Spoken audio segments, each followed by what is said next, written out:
지난 시간에 저희는 솔로몬이 얼마나 영화로운가, 얼마나 많은 그 영광을 누리고 있는가, 부유한가, 나라를 얼마나 큰 강성하게 만들었는가에 대한 이야기들을 했습니다.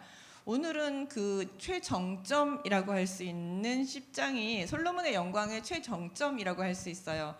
뭐냐 하면 이게 이제 솔로몬의 영광이 국내에서만 한정된 것이 아니라 이게 이제 주변 나라들에게도 널리 퍼지게 되었죠. 그래서 솔로몬이 다스리는 나라 이스라엘이 얼마나 부강해지고 얼마나 강성해졌는가. 그 이유가 뭐냐?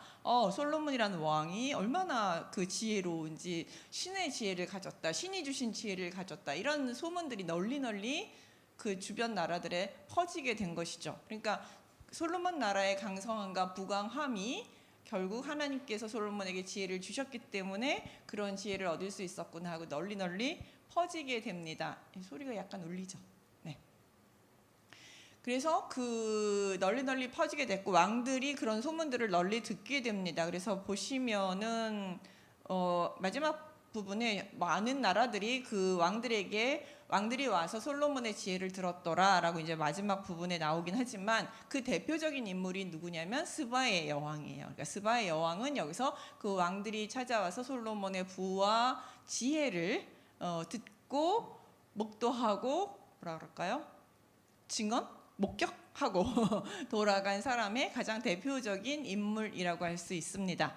그러니까 어떤 사건이 항상 일어나면 그 사건의 목격자들이 등장을 하면서 그 목격자들이 항상 성경에서는 그들의 입을 통해서 그러니까 이스라엘 사람들 그리고 그 일을 직접 경험한 사람들뿐만 아니라 주변 사람들의 목격자들을 통해서 여호와께서 얼마나 크시고 위대한 분이신가에 대한 이야기들이 상당히 종종 나옵니다. 근데 여기서는 솔로몬의 영화를 가장 잘 목격하고 대변해주고 있는 인물이 스바의 여왕이라고 할 수 있습니다.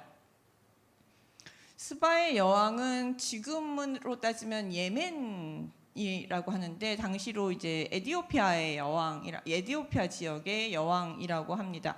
그러니까 당시에 공주였는데 공주가 아버지의 왕위를 이어받아서 이제 그 에디오피아 지역의 여왕이 됐고요. 근데 그럼 이 나라의 특징은 뭐냐면 무역을 주로 합니다. 근데 주로 어떤 무역을 했냐면 여기가 향신료를 거의 독점하다시피 하는 향신료를 거의 독점하다시피 하는 무역을 했고 특히 향신료다면 이제 홍해와 연결돼서 소금을 많이 생산하던 것이에요. 그 향신료도 되게 향신료하고 금하고가 거의 동급이었고, 그다음에 소금도 거의 금값이었거든요. 그러니까는 이 나라는 엄청난 부를 이루고 있고 무역에 있어서 그다음에 이제 주로 배로 무역을 많이 했어요. 그래서 그 홍해 밑에 지역을 통해서 이제 이렇게 지중해 지역까지 무역을 하던 그런 나라가 바로 이제 이 에디오피아 스바라는 지역입니다. 지금 악숨이라고 표현하기도 하더라고요. 악숨이라는 표현을 하는데 악숨이 지금의 예멘이고 에디오피아의 여왕이었다. 당시는 에디오피아라고 이제 왕국이라고 이야기를 합니다.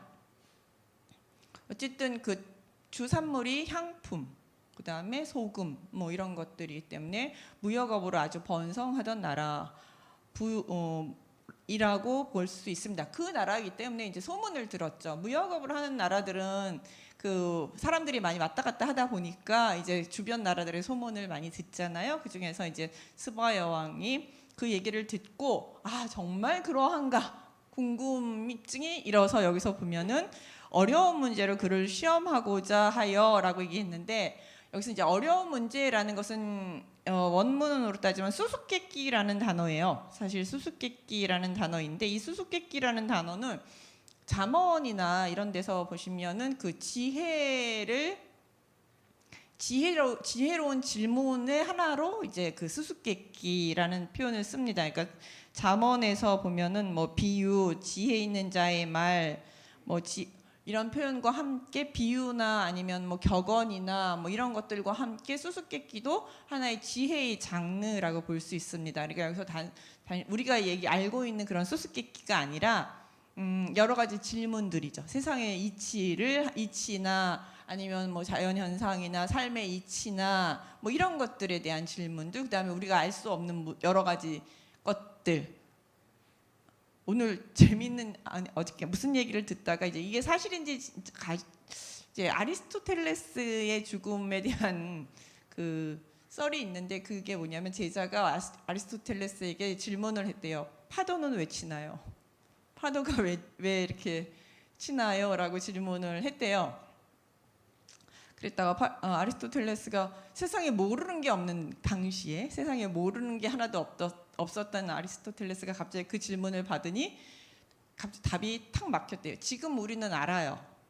예, 달 때문에 예, 달이 끌어당기기 때문에 달 때문에 파도가 친다는 걸 아는데, 아리스토텔레스는 당시에 몰라서 그런 바다를 계속 바라보다가 바람 때문인가 했는데, 바람 때문도 아니고 뭐지? 다가 그럼 요만큼 들어가 볼까? 그래서 뭐 처음에는 앉아서 들어갔다가 파도를 조금 더 들어갔다 바다에 빠져 죽었다라는 그 아리스토텔레스에 대한 죽음에 대한 그 설이 있다고 이야기를 합니다. 그러니까는 이제 이런 것들, 자연의 이치, 이런 것들이 다 수수께끼고 질문인 거죠. 그러니까 아리스토텔레스나 그 당시 사람들은 이런 것들이 다 질문거리였어요. 바다는 왜 치는지, 바람은 왜 부는지, 예, 이런 것들, 새는 왜 동에서 서로, 뭐 새는 왜 왔다 갔다 하는지, 뭐 여러 가지 질문들, 수많은 질문들을 다 우리는 수수께끼라고 볼 수 있고 관심사였고, 예, 그런 것들입니다. 이제 그런 것들을 시험하고자 합니다. 요거하고 비슷한 게 그 욥기에서 보시면 하나님이 욥에게 욥하고 그 친구들이 싸운 주제가 뭐예요? 누가 더 지혜자인가? 누가 더 똑똑한가? 이거거든요. 야, 너만 똑똑하냐? 나도 똑똑해. 뭐 이러면서 막 서로 싸웠거든요. 왜냐하면 친구들이 야, 너 잘못했으니까 벌을 받는 거야. 자, 빨리 회개해. 이런 얘기를 했고, 욥은 나 잘못한 거 하나도 없어. 근데 벌을 받았어. 이렇게 지금 재앙을 당하고 있어. 세상에 이런 사람도 있는 거야. 그랬더니 아, 세상에 그런 사람 없어. 막 그러면서 둘이 누가 더 똑똑한가 막 싸우다가 하나님이 욥에게 너 이거 아냐? 너 이거 아냐? 막 질문을 많이 하시죠. 여러 가지 질문들을 막 하시니까 욥이 내가 예, 입을 가리면서 대답을 못하는 거죠. 인간의 지혜의 한계에 대한 것들이 이제 거기서 나타나는 것이죠. 그런 수많은 질문들을 우리는 수수께끼라고 이야기를 합니다. 세상 그 당시에도 이런 수많은 질문들이 있었습니다. 그래서 그 질문들을 가지고 이제 시험을 하기 위해서 솔로몬이 진짜 똑똑한가, 얼마나 똑똑한가 두고 보자. 소문이 보통은 과장되잖아요. 그러니까 진짜 그런가 하고 왔는데, 이제 그냥 그냥 온 게 아니라 예루살렘에 이르니 수행하는 자가 아주 심히 많았다. 그래서 많았고, 여기서 이제 수행자들이 되게 누구냐면 경호원들뿐만 아니라 이게 이제 한 3개월에서 거의 1년이 걸리는 여행, 왕복으로 1년이 걸렸다라고 얘기하는 사람도 있고, 뭐 3년이 걸렸다라고 하는 사람도 있고, 3개월 오는데 3개월, 가는데 3개월 해서 6개월 걸렸다라고 이야기하는 설이 많아요. 여러 가지 설이 있지만, 뭐 정설은 한 1년 걸렸다고, 오는데 6개월, 가는데 6개월 걸렸을 것이다라고 봅니다. 그러다 보니까 대규모 그 수행원이 존재를 하겠죠. 그래서 뭐 여러 가지 여왕을 수행하는 수행원들이 있을 뿐만 아니라 온 목적이 조금 또 있습니다. 여기가 교역이 있다 보니까 여기 올 때 많은 사람, 여기서 올 때 그 많은 상인들하고 관료들을 데리고 왔습니다. 상인들을 많이 데리고 왔는데, 그 이유가 뭐냐면 이스라엘의 지정학적 위치를 조금 보시면 이스라엘이 그 끼인 나라잖아요. 애국과 그다음에 북쪽에 있는 강대국들 사이에 이렇게 끼어 있는 나라인데, 다른 말로 하면 여기가 통로가 됩니다.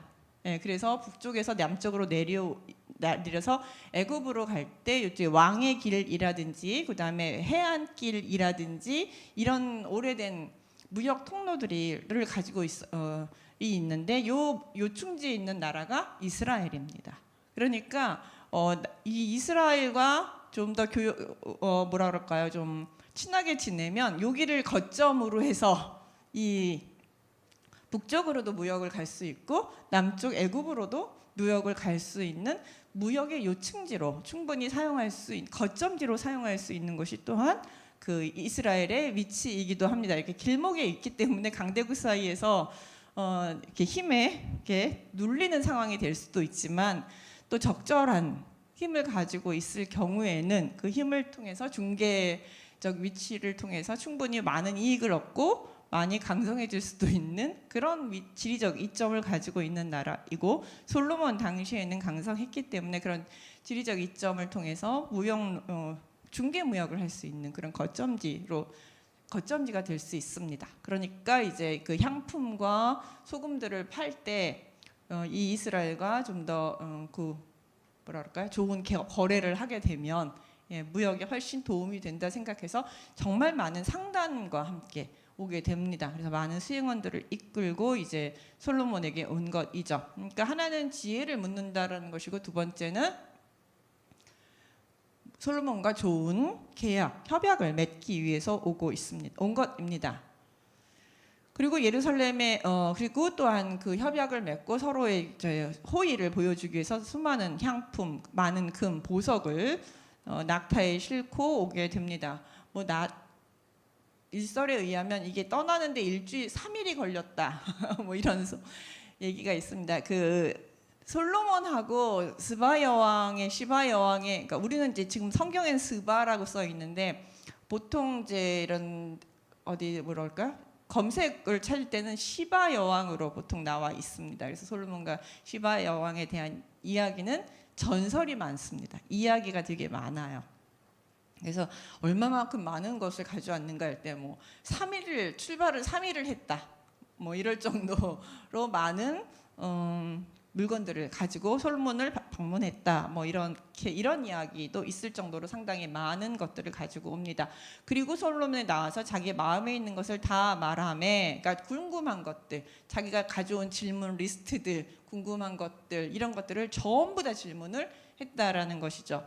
근데 그런 질문을 했을 때 솔로몬이 그가 묻는 말에 다 대답하였으니 왕이 알지 못하여 대답한 것이 하나도 없었다라고 이야기함으로써 모든 궁금증, 그 당시 가지고 있던 질문들을 막힘없이 술술술 다 대답을 해줌으로써 솔로몬이 정말 그 명성에 걸맞는 지혜로운 자임을 보여주었다는 것이죠.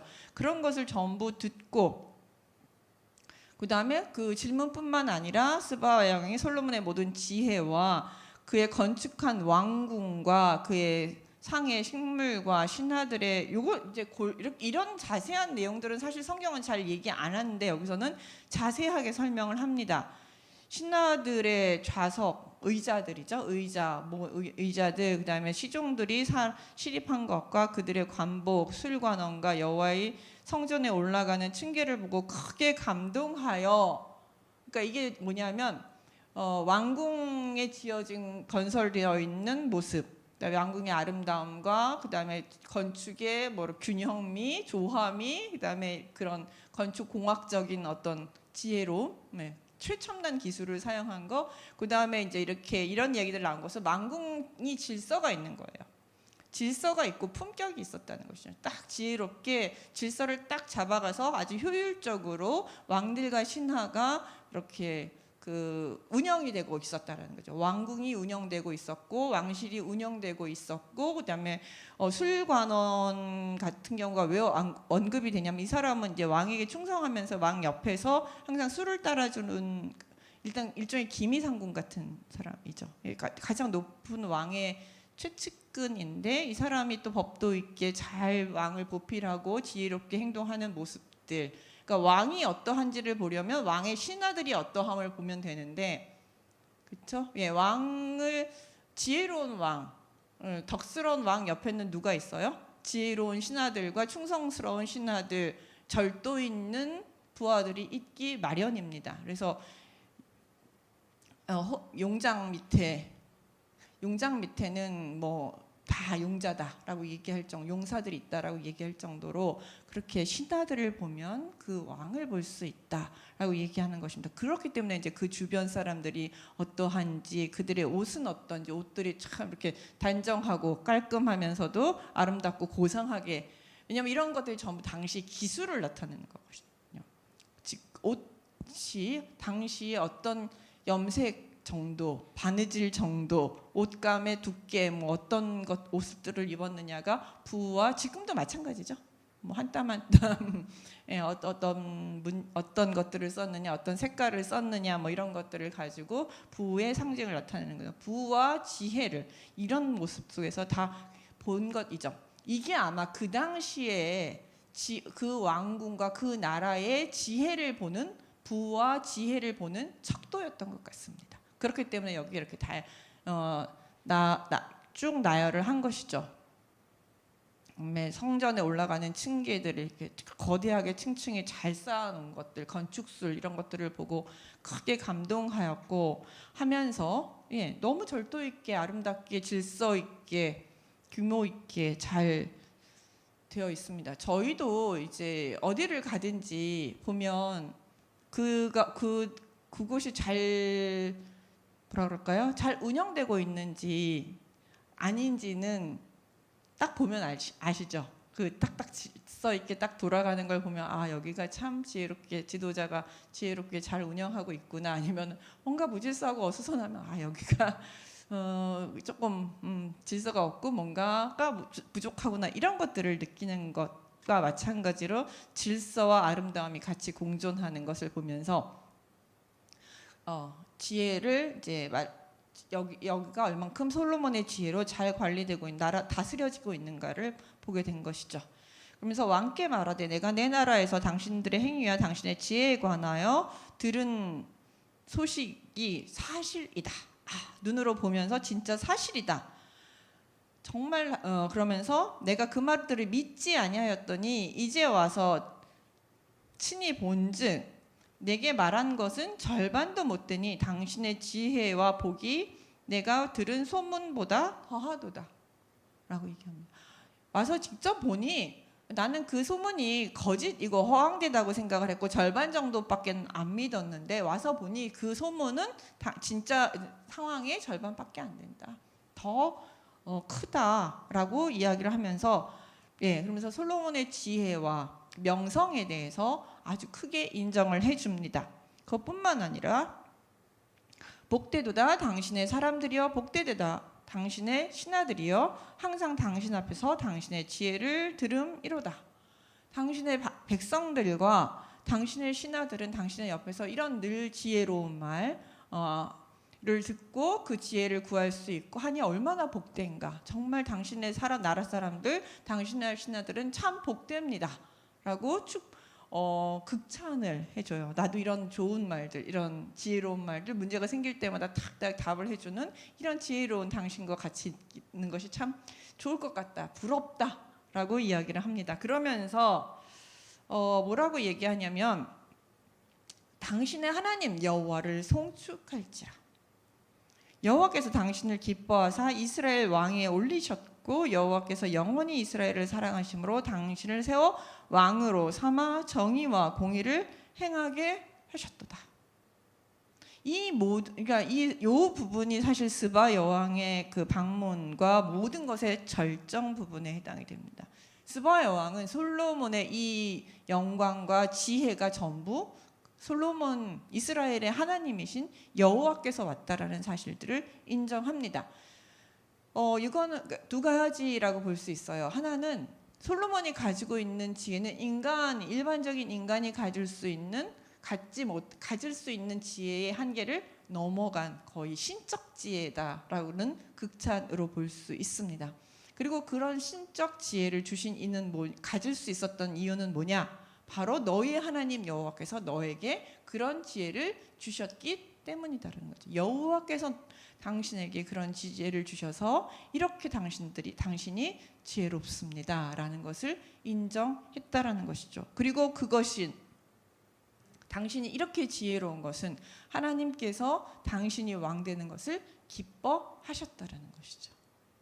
당신을 기뻐하셨고 당신을 하나님께서 좋아하셨기에 이렇게 큰 지혜로 하나님께서 지혜를 주셨다. 그리고 그 지혜를 왜 주셨는가? 이스라엘을 사랑하시기 때문이다.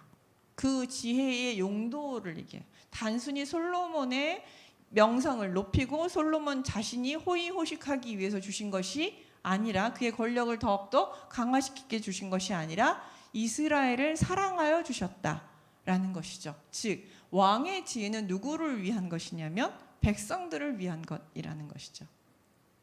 예, 왕이 지혜로우면 누가 복을 받는 거냐면 백성들이 복을 받는 것이에요. 백성들을 위해서 하나님께서 이스라엘을 사랑하심으로 당신에게 이렇게 왕을 세우고 당신을 왕으로 세우고 큰 지혜를 주셨다. 그리고 그 지혜를 통해서 뭘 하라고? 정의와 공의를 행하게 하셨다. 그 지혜의 용도는 백성들을 다스리고 복되게 하는 것인데 그 방법이 뭐냐면 공의와 정의죠. 공의와 정의라는 용어는 주로 어디서 나오는 것이에요? 재판에서 나오는 것이죠.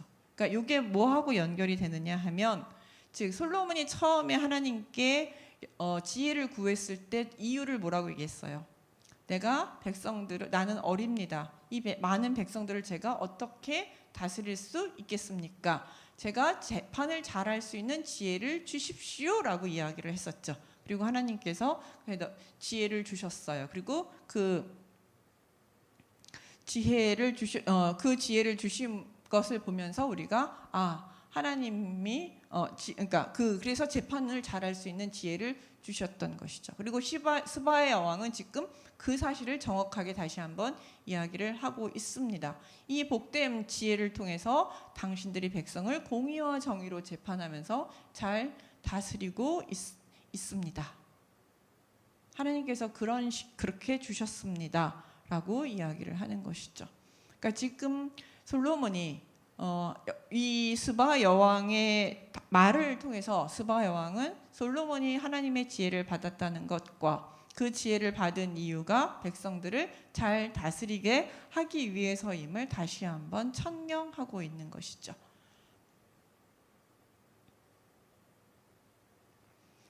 여기서 다시 한번 우리는 생각을 하게 됩니다. 하나님께서 우리에게 왜 지혜를 주셨을까? 왜 뛰어난 다른 사람과는 다른 어떤 능력들이나 달란트를 주셨을까? 그 지혜를 왜 주셨을까? 라는 것을 다시 한번 생각해 보게 됩니다.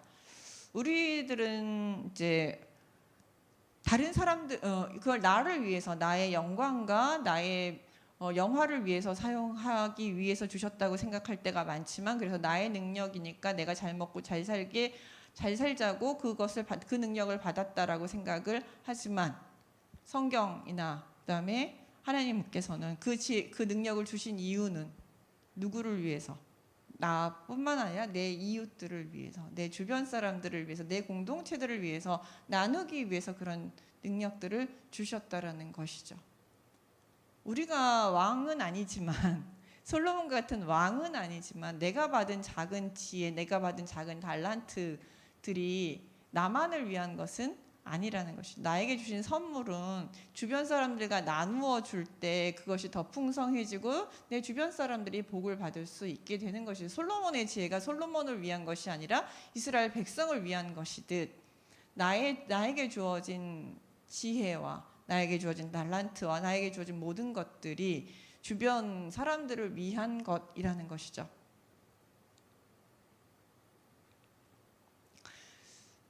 제가 이번에 책을 내면서 저는 물론 출판사에서 책을 내긴 했지만 그러나 또 한편으로는 저는 이게 제가 되게 손해보는 일이에요. 사실은 책을 낸다는 거는 이익을 얻는다는 것이 아니라 사실은 되게 손해를 보는 일 중에 하나예요. 왜냐하면 시간은 시간대로 다 써요. 책 쓰느라고 노력도 하고 시간도 다 쓰는데 책을 요즘 한국교회 출판 업계가 책을 안 사는 분위기예요. 책이 하나 나오면 그 PDF 파일로 다음 주면 나와요. 그러니까 책이 안 그러니까 이 출판 업계가 어느 정도로 안 좋으냐면 1000권 팔기가 어려워요.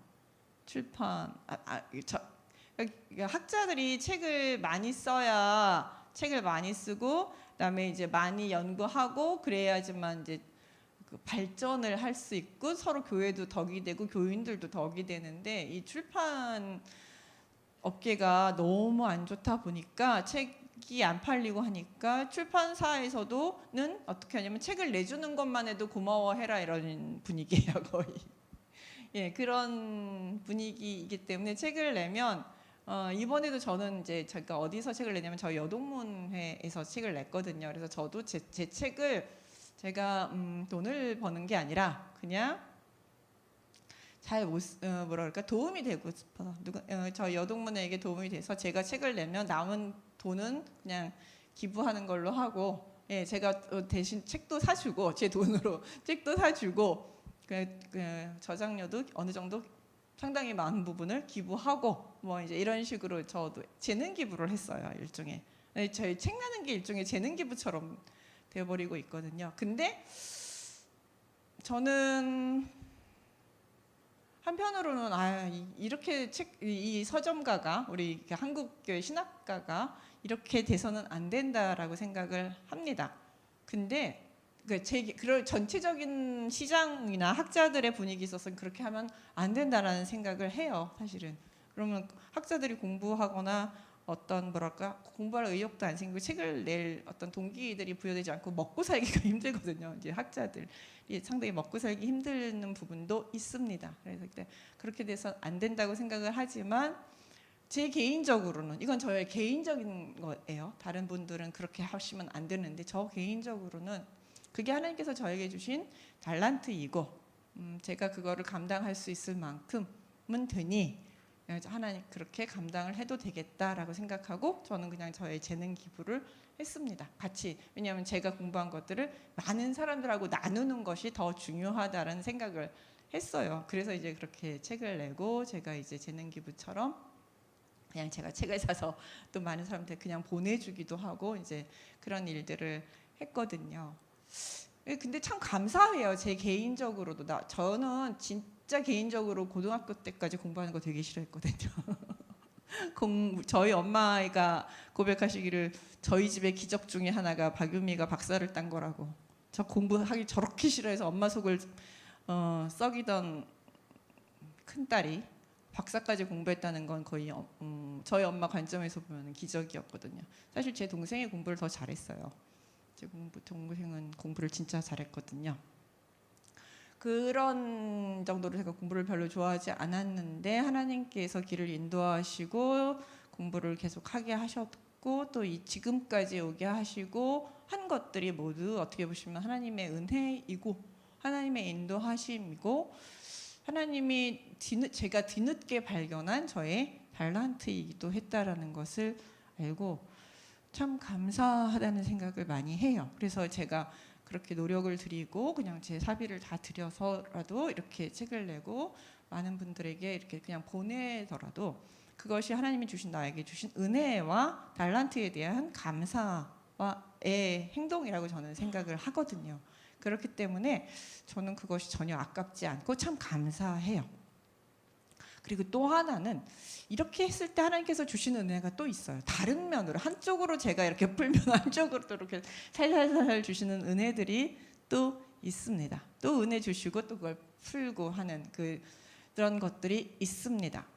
그러니까 여러분들도 아마 그런 것들을 많이 느끼셨을 거예요. 저희 교회도 달란트가 있는 분들이 많고 그 달란트를 계속 자기의 달란트들을 주변과 공동체를 위해서 계속 사용할 때 하나님께서 더 큰 은혜로 계속 살짝 은혜를 막 부어주시는지 내가 잘 모르겠지만 계속 끊임없이 쭉 해서 부어주시는 은혜들을 여러분들이 느낄 때가 꽤 있으리라고 저는 생각을 합니다. 그렇게 느끼고 계신 분들도 상당히 많을 거라고 생각을 합니다. 하나님께서 주신 은혜와 달란트는 바로 거기에 묘미가 있고 아름다움이 있고 기쁨이 있고 큰 은혜가 있다라고 생각을 하고 하나님이 주신 달란트의 목적이 거기에 있다라는 것이죠. 오늘부터 한번 혹시 내가 달란트가 뭐지? 라고 생각하시는 분들은 나는 뭐가 달란트일까? 이런 것들을 내가 어떻게 주변 사람들과 나눌 수 있을까? 라고 생각을 해보시면 좋을 것 같아요. 그게 하나님이 우리를 기뻐하시는 삶의 모습이 아닐까 생각합니다. 제가 모든 것이 완벽하게 참 부족한 것도 많고 제가 또 욕심도 많은 부분도 있지만 또 한편으로는 또 그런 부분에 있어서는 또 나눔을 하고 싶은 마음이 하나님께서 또 이제 하나님 주신 마음이겠죠. 저는 욕심이 참 많은 편이거든요. 제 마음속에 욕심이 참 많은데 그런 마음을 주신 것 또한 주의 은혜가 아닌가라는 생각을 합니다. 어쨌든 하나님께서 그렇게 은혜를 하나님 그 스바 여왕의 입을 통해서 솔로몬이 큰 하나님의 은혜를 받았다는 것과 그 은혜의 목적이 이스라엘을 잘 다스리기 위한 것이라는 것을 다시 한번 확인하는 놀라운 일이 벌어지게 되는 것이죠. 그러니까 이렇게 이방인의 입을 통해서 하나님의 이름이 널리 알리게 되고 널리 알리고 온 그 지역에 하나님의 이름이 널리 이름이 높아지게 되는 것이죠. 우리가 이런 일들을 할 때, 우리의 달란트를 누군가와 나누고 함께하며 할 때 누구의 이름이 높아지냐면 하나님의 이름이 높아지고, 역시 하나님 믿는 사람은 달라도 뭐가 다르구나. 나눌 때 달라진다는 거예요. 정의로움을 행할 때, 하나님 주신 은혜들을 나눌 때 달라진다라는 것이죠. 저는 얼마 전에 우리 몇몇 교회인가 모여가지고 1조짜리 공원을 짓고 큰 예수님 상을 세운다라는 소식이 들리더라고요. 그렇게 하면 예수님의 이름이 높아질까라는 생각을 해봤습니다. 교회의 이름이 명성이 높아질까? 교회가 더 좋은 소문을 가질 수 있을까? 이런 생각을 해봤습니다. 네, 찾아보시면 나올 거예요. 아주 큰 예수님의 상을 세계 최고로 높은 큰 상? 큰 예수님 상을 만든다고 하더라고요. 세계로 그거 만드는데 거의 1조가 든다고 하더라고요. 근데 그 1조를 가지고 가난한 사람들한테 베풀면 교회 명성이 더 커지지, 예수님의 이름이 더 높아지지 않을까 하는 생각을 저는 개인적으로 했습니다. 주의 은혜가 더 널리 퍼지지 않을까라는 생각을 해봤습니다. 상은 그런 생각이 들었습니다. 하나님께서 원하시는 게 과연 무엇일까? 다시 한번 생각해 볼 필요가 있습니다. 이렇게 한 다음에 그는 이제 많은 재물들을 왕에게 주고, 또한 스바 왕이 솔로몬 왕에게 드린 것이처럼 정말 많은 향품들을 솔로몬에게 주게 됩니다.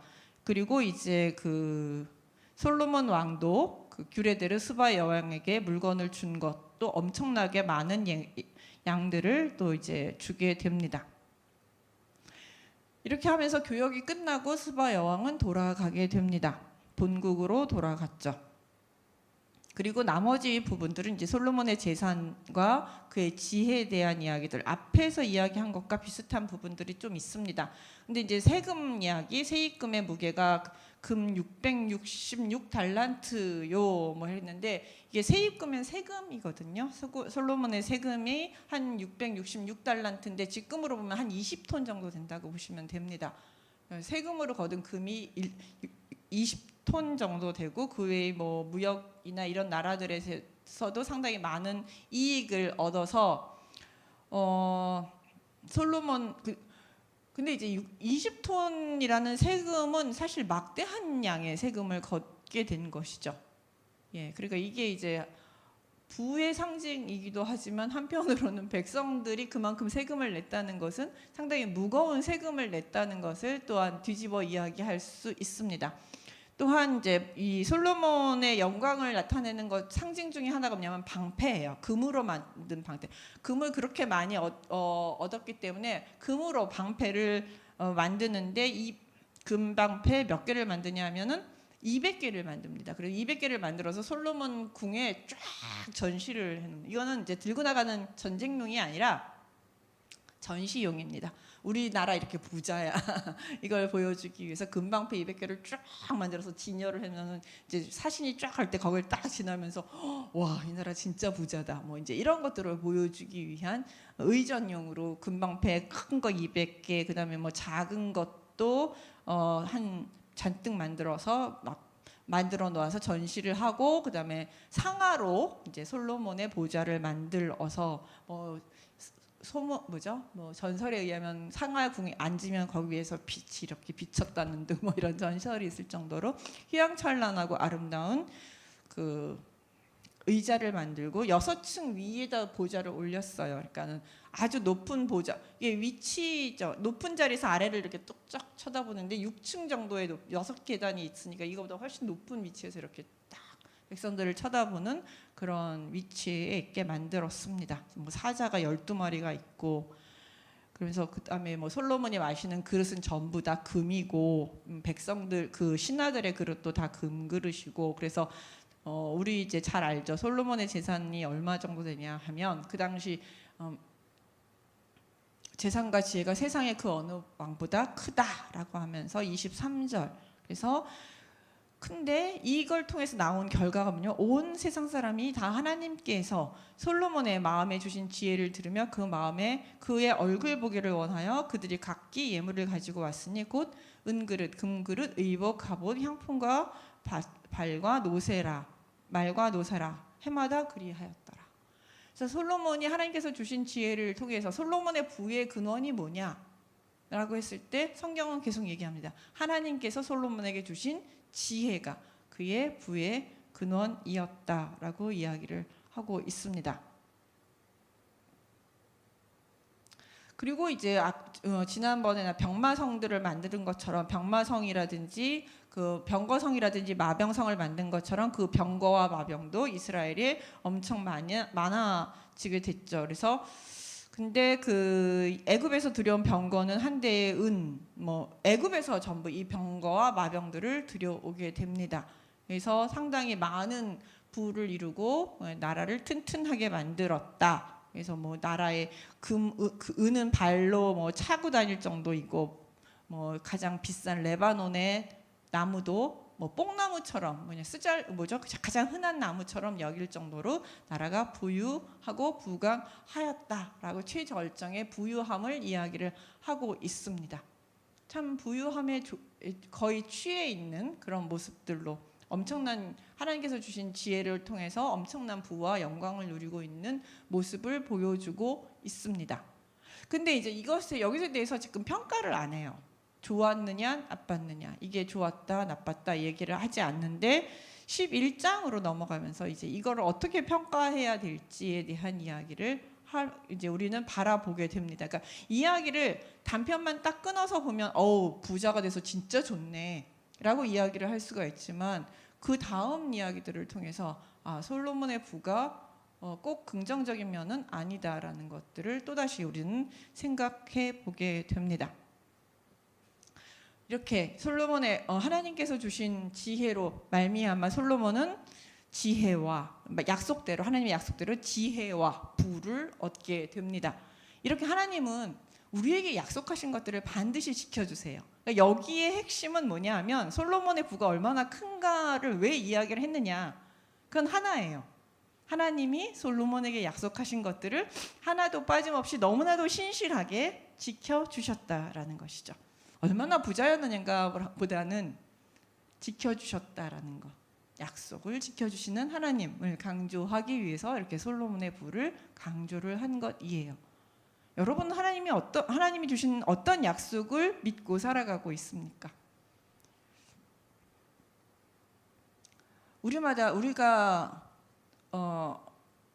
낙심을 왜 하고 왜 힘들어하고 하느냐면 하나님이 분명 약속을 하신 것 같은데 약속을 이루어주지 않았기 때문에 너무 약속이 더딘 것 같아서 나에게 주신 약속은 안 이루어질 것 같아서 의심하기 때문에 우리가 어려워지고 그건 아닌 것 같다는 생각 때문에 우리는 낙심하게 되는 것이죠. 그래서 하나님을 잘 믿다가도 흔들리고 불안해하고 두려워하면서 우리가 힘들어합니다. 사실은.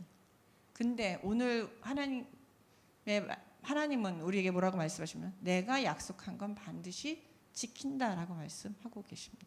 열왕기서는요 특별히 그게 더 많이 강하게 나타나요. 하나님이 약속하신 것은 반드시 지키시는 분이라는 것이 이것뿐만 아니라 이 뒤에 계속해서 반복해서 이제 등장을 하게 됩니다. 여러분은 하나님께 어떤 약속들을 받았나요? 구원해 주시겠다는 약속 받았죠?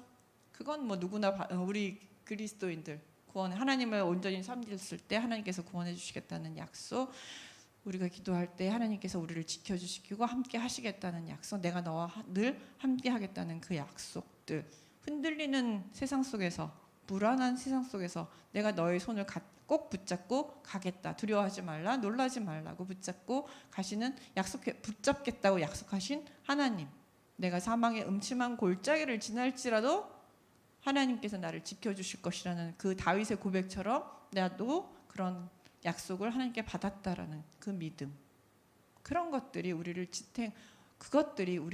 우리가 붙잡고 이 세상을 살아가야 되는 힘이 아닌가라는 생각을 하게 됩니다. 여러분들은 어떤 약속을 받으셨나요? 그리고 정말 그 약속을 믿고 계신가요? 하나님은 약속하신 건 반드시 이루십니다. 솔로몬의 영광이 바로 그 증거입니다. 기도하겠습니다.